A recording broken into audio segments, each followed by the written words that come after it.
오늘 이 새벽에 우리에게 주시는 말씀은 사무엘상 13장 1절에서 23절까지의 말씀입니다. 사무엘상 13장 1절에서 23절, 좀 많은 내용이긴 하지만 우리 한 절씩 교독하면서 말씀을 보겠습니다. 사울이 왕이 되었을 때에 그의 나이는 30살이었다. 그가 이스라엘을 다스린 것은 42해였다. 그는 이스라엘에서 3,000명을 뽑아서 그 가운데서 2,000명은 자기와 함께 믹마스와 베델 산지에 있게 하고 1,000명은 요나단과 함께 베냐민 지파의 땅 기브아로 보내고 나머지 군대는 모두 각자의 집으로 돌려보냈다. 요나단이 게바에 있는 블레셋 사람의 수비대를 치자 블레셋 사람들이 그 소식을 들었다. 사울이 온 나라의 나팔을 불어서 히브리 사람 소집령을 내렸다. 온 이스라엘 백성은 사울이 블레셋 수비대를 져서 이스라엘의 블레셋 사람들의 미움을 사게 되었다고 듣고 길갈로 모여와서 사울을 따랐다. 블레셋 사람들은 이스라엘과 싸우려고 모였는데 병거가 3만에다가 기마가 6천이나 되었고 보병은 바닷가의 모래알처럼 많아서 셀 수가 없었다. 블레셋 군대는 베다원의 동쪽 믹막스로 올라와서 진을 쳤다.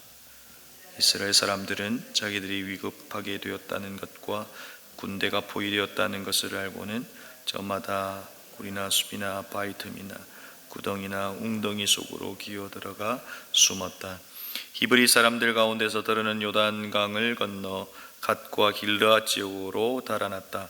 사울은 그대로 길갈에 남아 있었고 그를 따르는 군인들은 모두 떨고 있었다. 사울은 사무엘의 말대로 이래 동안 사무엘을 기다렸으나 그는 길갈로 오지 않았다. 그러자 백성은 사울에게서 떠나 흩어지기 시작하였다. 사울은 사람들을 시켜 번제물과 화목제물을 가지고 오라고 한 다음에 자신이 직접 번제를 올렸다. 사울이 막 번제를 올리려고 나가자 사무엘이 도착하였다. 사울이 나가 그를 맞으며 인사를 드리니 사무엘이 꾸짖었다. 임금님이 어찌하여 이런 일을 하셨습니까? 사울이 대답하였다. 백성은 나에게서 떠나 흩어지고 제사장께서는 약속한 날짜에 오시지도 않고 블레셋 사람은 믹마스에 모여들고 있었습니다. 이러다가는 제가 주님께 은혜를 구하기도 전에 블레셋 사람이 길갈로 내려와서 칠 것과 같은 생각이 들어서 할 수 없이 번제를 드렸습니다. 사무엘이 사울에게 말하였다. 해서는 안 될 일을 하셨습니다. 주 하나님이 명령하신 것을 임금님이 지키지 않으셨습니다. 명령을 어기지 않으셨더라면 임금님과 임금님의 자손이 언제까지나 이스라엘을 다스리도록 주님께서 영원토록 굳게 세워주셨을 것입니다. 그러나 더 이상 계속되지 못할 것입니다.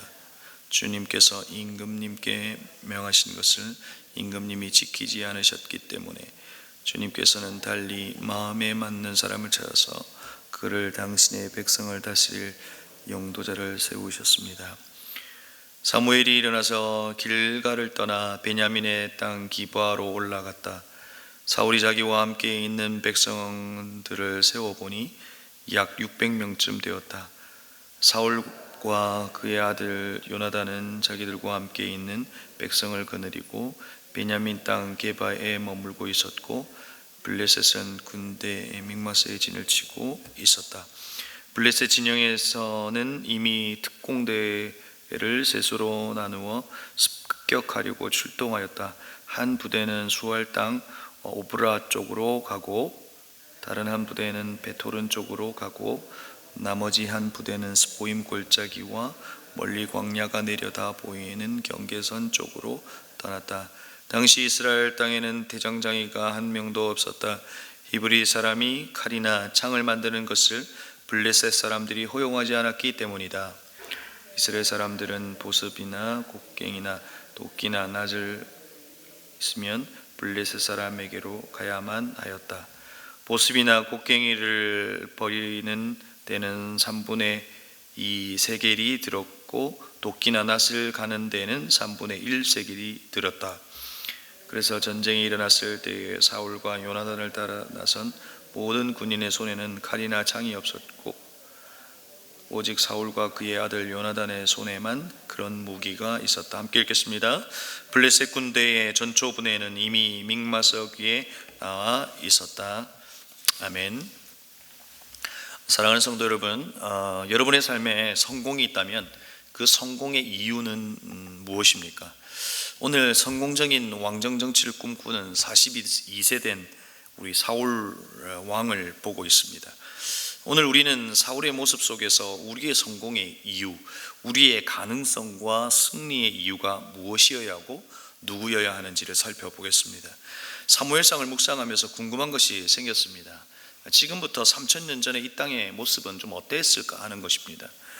이스라엘의 역사를 보면 분명 사사시대를 지나고 왕정시대로 넘어가는 그런 시점에 있습니다. 주변을 살펴보면 당시 그리스에는 폴리스가 형성되었습니다. 도시 문명이 있었다는 것이죠. 그리고 중국의 경우는 춘추전국 시대가 시작되기 전 약 300년 전이었고, 우리나라의 경우는 그 당시는 이제 고조선 시대였습니다. 청동기 문화가 일어났던 시대입니다. 이스라엘의 경우는 철기를 만들 수 있는 시대가 아니었습니다. 그러니까 오늘 본문에서도 볼 수 있듯이 철기 무기를 가지고 있는 사람은 오늘 성경 말미에 보면 사울과 요나단밖에 없는 것을 볼 수 있습니다. 당시 고대 건동의 경우 그 힘의 논리는 사실은 이 철을 쓰느냐 쓰지 못하느냐에 달려 있었습니다. 블레셋은 철기 제조 기술을 가지고 있었고, 이스라엘 백성들이 농사를 짓기 위해서는 블레셋 사람에게 돈을 내고 빌려야 했던 그때입니다. 군사적으로 경제적으로 이스라엘은 블레셋과 비교할 수가 없었던 그런 때입니다. 오늘 블레셋의 전투에서 이 병력을 5절 이후에서 소개하죠. 병거가 3만 기마, 마병이 6,000명, 그 외 보병이 바닷가에 모래같이 많았다라고 이야기합니다. 상식적으로 보아도 이 전쟁은 승리하기가 힘든 전쟁입니다. 이러한 상황 속에서 사울은 승리하고 싶었을 겁니다. 성공적인 정치의 서막을 열고 싶었을 것입니다. 그가 처음 한 일이 무엇입니까?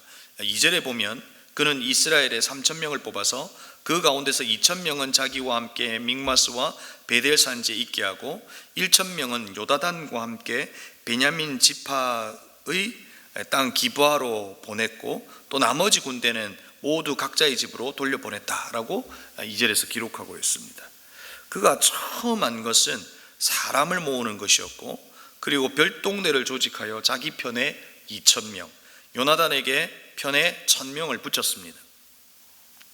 아들 요나단은 블레셋 사람의 수비대에 선제 공격을 하게 되고, 이로써 전쟁은 시작됩니다. 그런데 여러분, 전쟁이 시작되자 이스라엘 백성들은 두려워하기 시작합니다. 그들의 병력과 무기에 죽게 되었다고 생각했기 때문에 그렇습니다.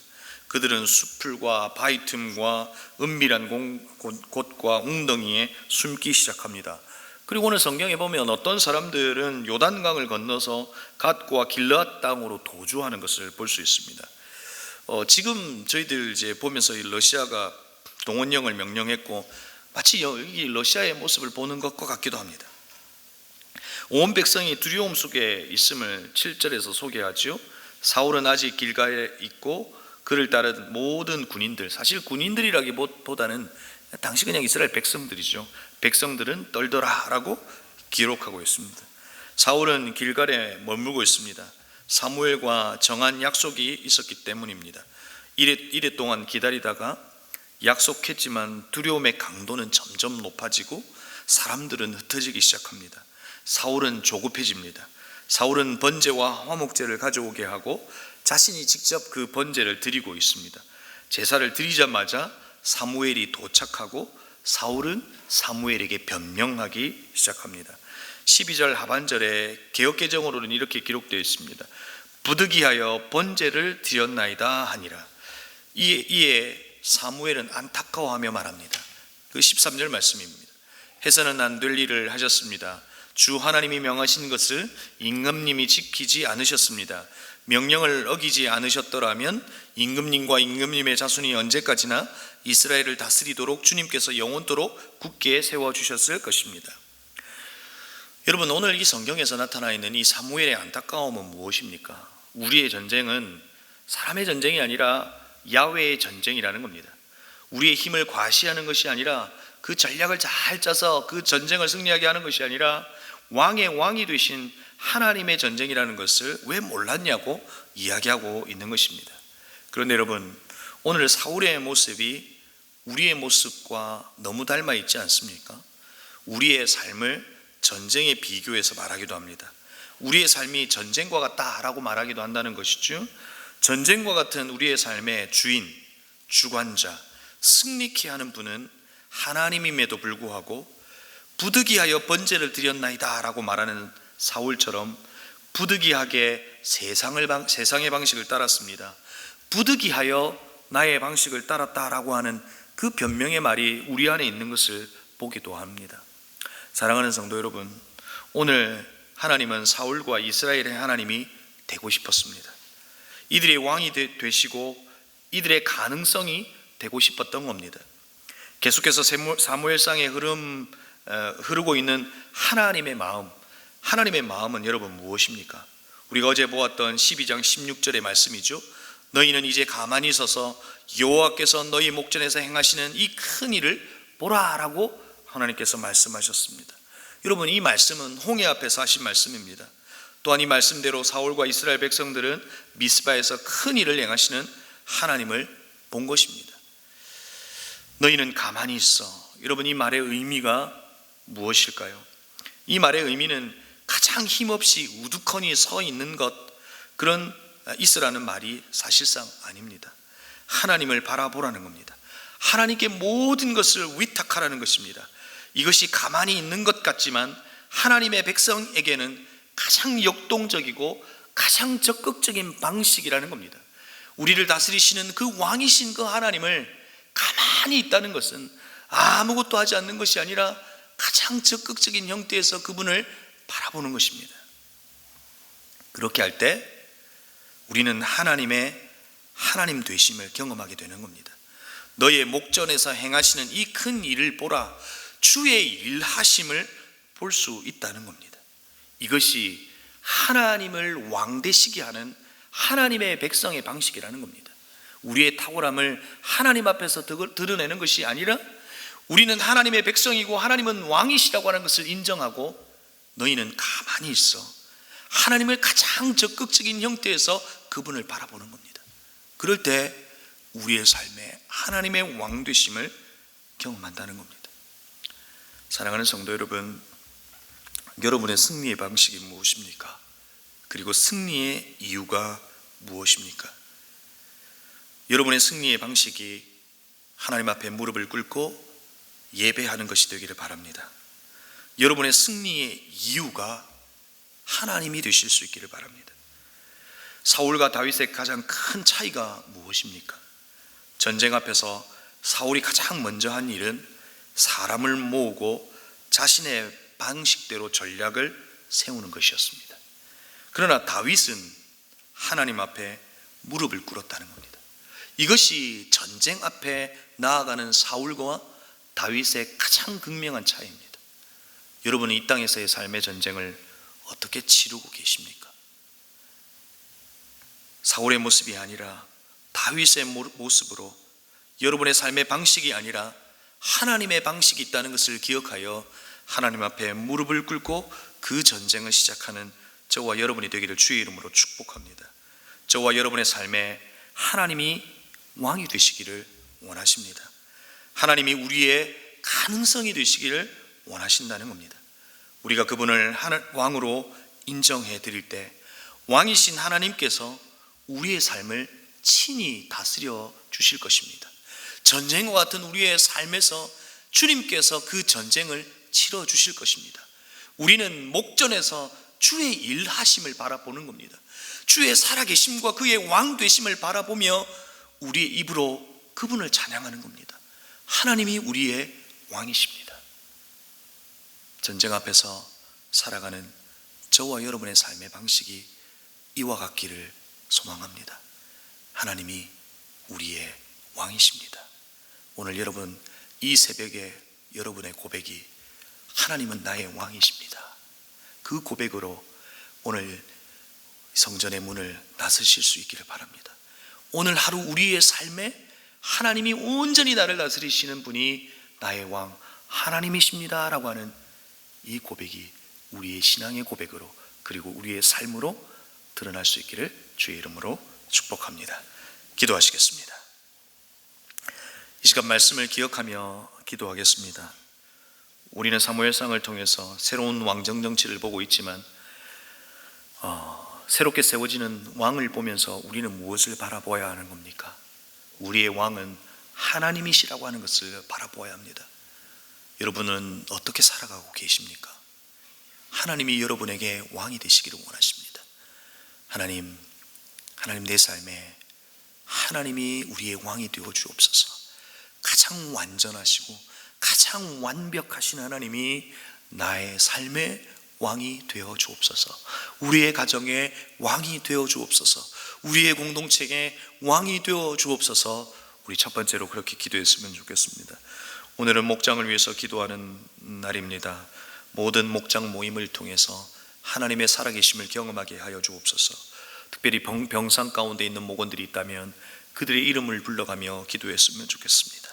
여호와 라파의 하나님, 여호와 삼마의 하나님, 여호와 이레의 하나님, 그 하나님을 만날 수 있도록 도와달라고 기도했으면 좋겠습니다. 마지막으로 우리의 기도의 제목 가운데 나라와 민족을 위하여 기도했으면 좋겠습니다. 전쟁의 위협 가운데 이 세계가 있는 것을 여전히 보게 됩니다.